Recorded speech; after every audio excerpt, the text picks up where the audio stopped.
Hi guys, I'm Liam from WeMake, and today I'm going to be showing you how to make this chipboard desk.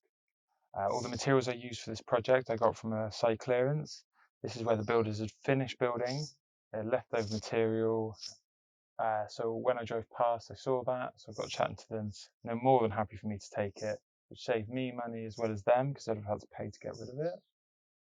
So the top I designed to be made fully from one sheet of chipboard. This includes the drawers. And the bottom I've used softwood, which they were throwing out. I had to process it quite a lot on the thickness of planer because it was quite warped and bowed, but it's come out really nice. So, I mean, all I did pay for this was the floor varnish for the top. I used floor varnish because it's nice and thick and hard wearing, and some black paint for the frame. All the plans for this are on the website. If you're on the website already, then you can go ahead and download them. In the first video, I'm going to be showing you how to make the top and the drawers. And then the second, I'm going to be showing you how to make the frame. All right, let's get into it.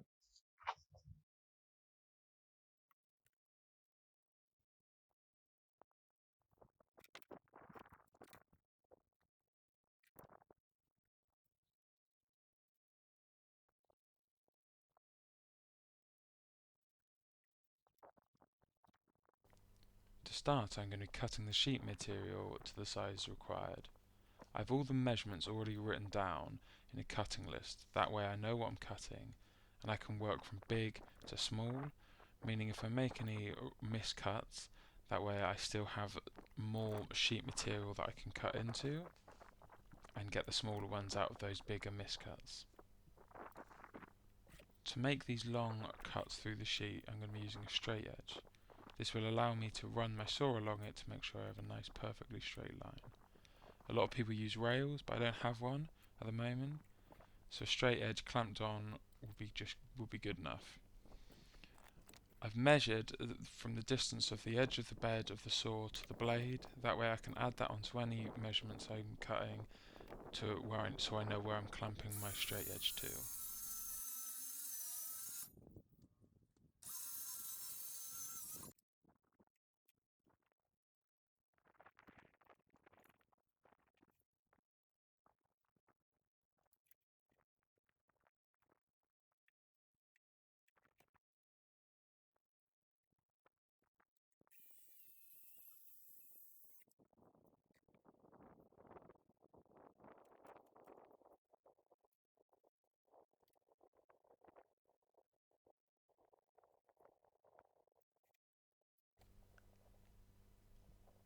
Now for the smaller cuts, I'm using some scrap timber to clamp to the sheet material.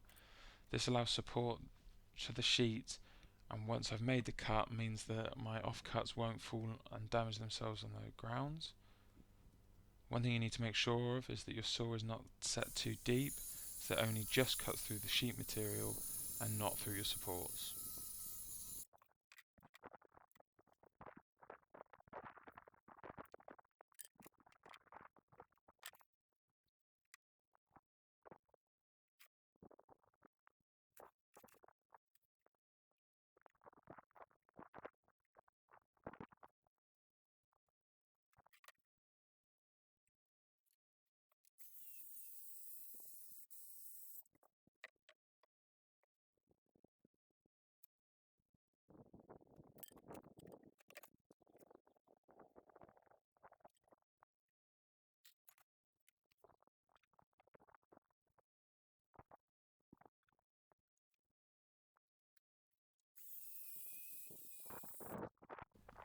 As you can see, I'm visually checking the straight cut from these sheets. This is to make sure that the straight edge hasn't moved during the cut. That way when I come to use them later, I know they're perfectly straight.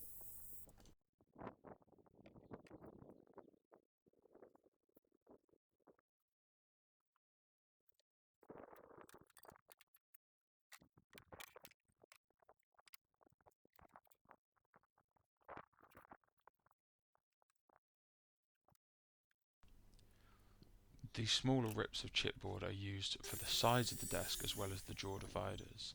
I'm using my miter saw to first cut a square end on one end before marking the lengths and cutting them to length. I always do it this way, that way I know both ends are nice and square and ready to be used.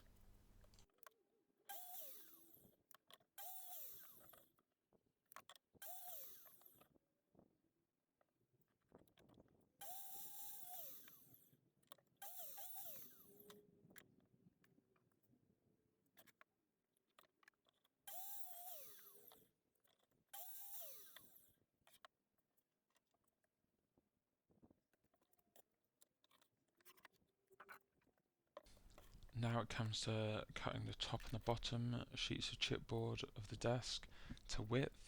I'll be using a straight edge and my circular saw again.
Now that I've got the top and the bottom of the desk cut to length and width, it's time to mark up for where the sides and the drawer dividers are going to go. For the sides, I've come in 12mm from the ends, as that's the thickness of the chipboard. And for the drawer dividers, I've allowed a bigger drawer in the middle and two smaller drawers on the side. As you can see, measurements are on the plans. These drawer dividers are not only being used as drawer dividers, but they're also giving strength to the desk. This will help it stop it sag once it's all glued up and make it one big solid piece. Once that's all marked up, it's time to router out the grooves. For the drawer dividers, I'm going to be using 2 levels of straight edges as guides. This will allow me to run my router up against it and use them as fences to get them to the right width. I'm chiseling the ends where I've marked. This will help stop tear out as well as allow me to see where to stop and chisel to get a nice clean finish. With every cut I do, I like to check it before I actually make the cut. This helps prevent mistakes being made and miscuts. So as you can see, I've put my router up against the fence and it looks like it's out slightly, so I'll go ahead and check the measurements and make any adjustments that need making.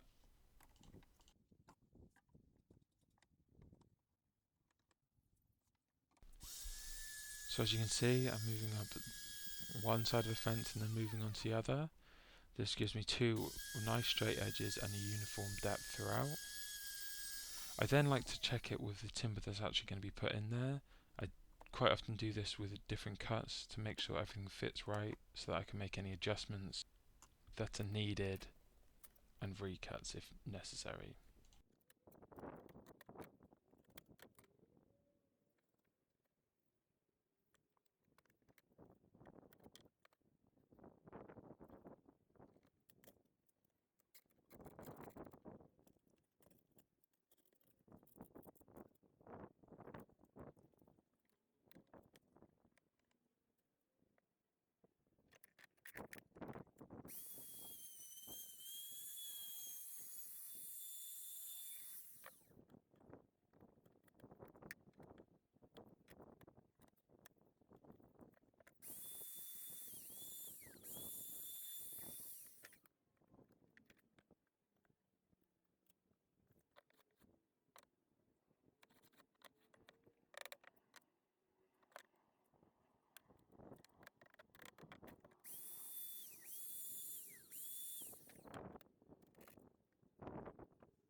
Now that I'm happy with the fit of the drawer dividers, I'll be moving on to routering the ends of the desk. This will allow the sides to finish flush with the desk. I'll be using the router with the router fence to run off the end of the desk. This will give me a nice straight edge for those sides to butt up against.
Before gluing in any project, I like to dry fit everything. So here I'm dry fitting the top together. This also helps me plan out how I'm going to clamp it together. I don't have many clamps, and a lot of them are the quick grip clamps, which are fairly good, but don't always allow or give enough pressure. So sometimes I use things that I have in the environment, like heavy toolboxes, to add weight. This dry fitting also allowed me to realise that the desk was susceptible to lateral movement and collapsing on itself, as you see is done a few times now. This gave me the idea to pin it all together to give that extra support. This will help with gluing as well as when it's together giving it extra support to help prevent it collapsing.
Now that it's all glued together, I'll be using a combination drill with a small pilot hole for my nails to go through. This is only just to allow them to guide them in, so I don't need to put too much force through the desktop. I'll then be using a little punch to punch them below the surface so that I can fill the holes later.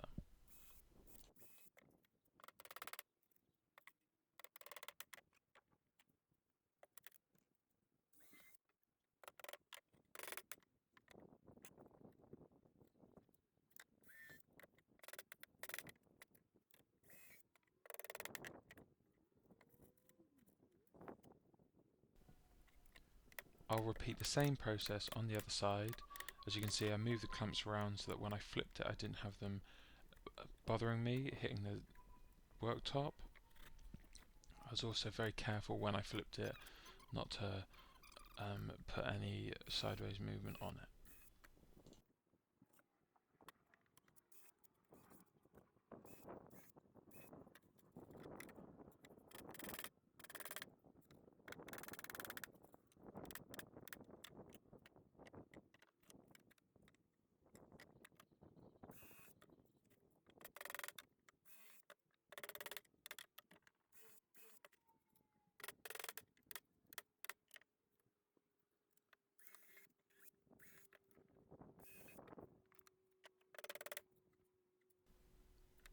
One really important thing with any build is to check for square. This has come out nice and square, so I don't have to worry about that at all. But it's always key in any gluing up process to make sure that it is square, because if it's not, it will cause a lot of trouble later on in the projects.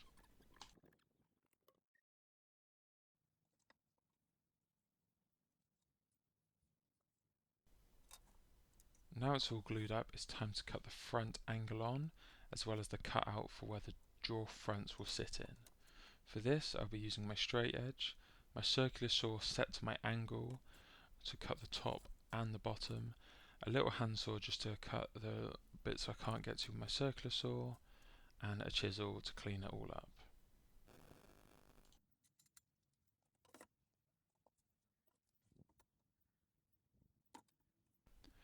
Unfortunately, at this point I couldn't actually get my circular saw bed up to the straight edge, so I clamped it using a piece of timber. This allowed my circular saw bed to run against the fence. I'm really careful here to make sure that I wasn't putting too much pressure against the fence, as it might have easily moved, which could have ruined the whole top.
Now I'm sawing the recess where the drawer fronts will sit against. I'm using my circular saw on my fence again. I would be using a plunger if I did have one, but the circular saw works just fine, but you just have to manually plunge it in. I'm doing it this way because I don't want the saw to go through the sides of the desk, so I'm stopping about an inch away from where I need it to be, so I can finish it off with a handsaw and a chisel.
Now that the desktop is finished, it's time to move on to the drawers.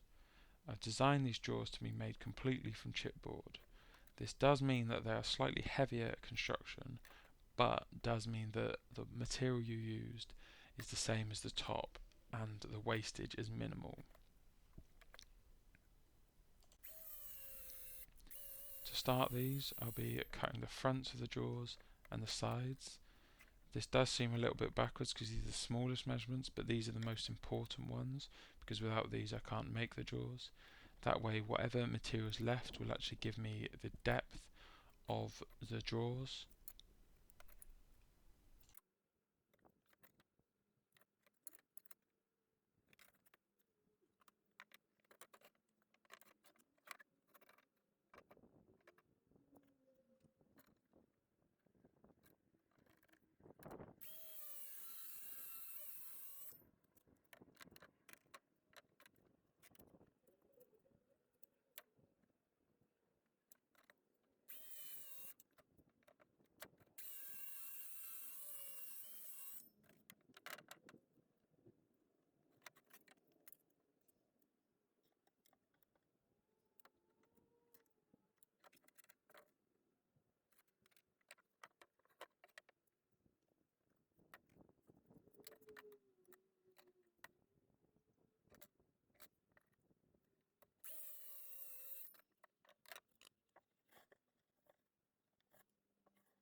Quite often you'll see me one piece of material to help me mark out another.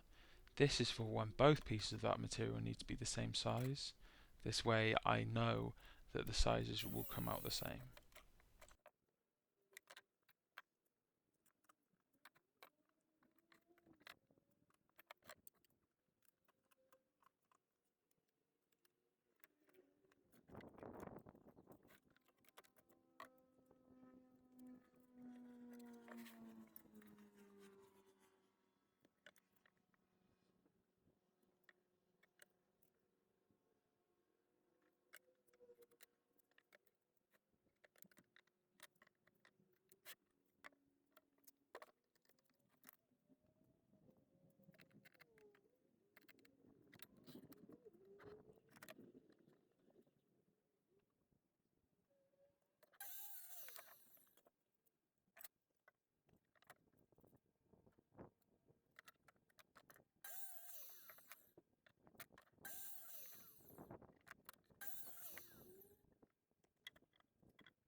Now that I have all the material cut out, I can router the grooves in the drawer fronts and the base.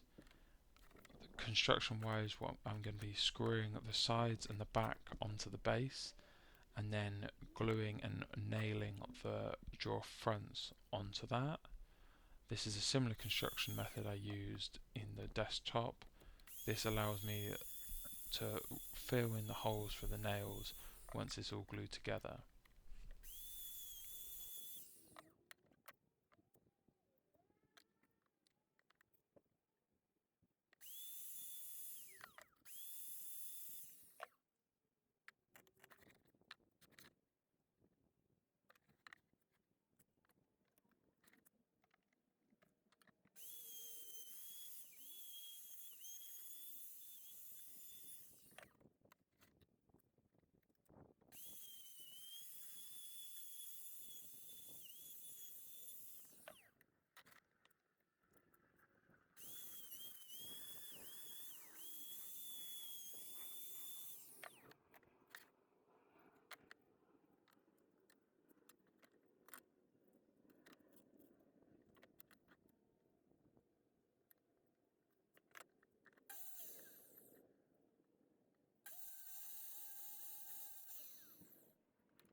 I'm using a little square block clamped to the back and the sides.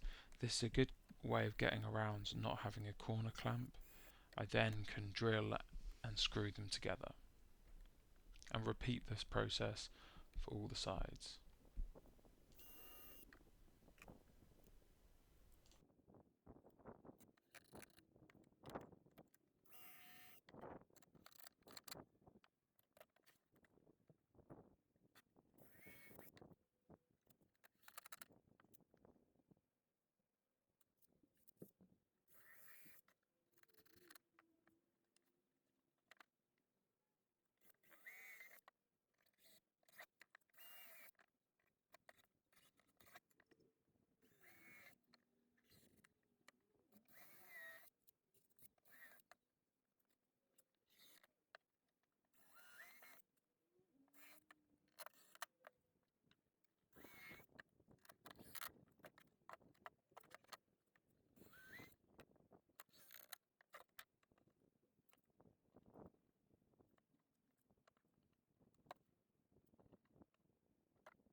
Unfortunately, at this point I had some camera difficulties and lost a lot of the footage of me making the drawers, but just like the top, what I ended up doing was putting the drawer fronts on, pilot drilling them, and then gluing them up before nailing them together. This held it nice and strong and allowed me to fill the holes once it was finished. Once the drawers were finished, I decided to sand everything up. I sanded the bottom of the desk but not the top because I wanted the top to keep its original colour, and then I also sanded the desk drawers, checking that they fitted each time. This was just small adjustments so that they fitted just right. I used a belt sander in this because our orbital sander's broken at the moment and we're not able to get the new part for it. The belt sander was good enough for the job, although it was a little rough, or a little rougher than I'd like, but worked well for when trimming up, when just taking off a little bit of the drawers.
Once that was all done, I then went to cut the hidden handles underneath the desk. For these, I marked them up and then used a jigsaw to cut them out and finish them off with a little bit of hand sandpaper.